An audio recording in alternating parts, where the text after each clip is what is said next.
Bom, no momento que Simão arriba aí CARICOM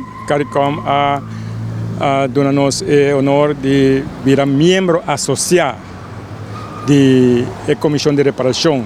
Então, esse é um logro histórico, um logro mais grande mesmo, a Missa Bonaire, passou Bonaire. Em princípio, nunca tem uma representação de parte do povo, de parte de nossos direitos durante nos assuntos que bonaiano mesmo, a nível aqui internacional e seguro, com quase todas as representações também via Holanda.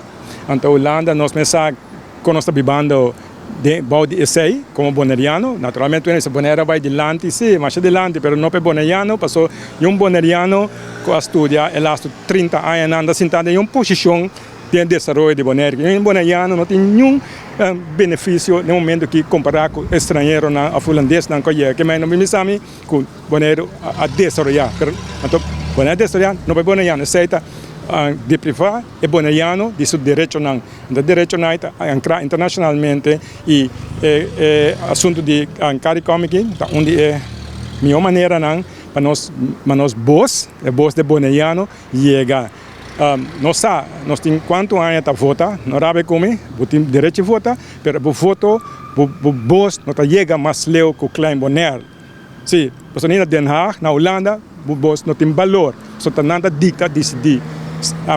Agora me espero que o PNEC me comandar aí, mas ao menos nós para quieto, nós seguimos buscar solução para nós estar fora de Bonaire, mas internacionalmente a Holanda tem conta de duna, tem cara para perder, tem responsabilidade, tem dilan com a traca do país, que nós não tem nada, só tu coisa com a firma, tu coisa com a primiti, tu coisa que visa, é outro.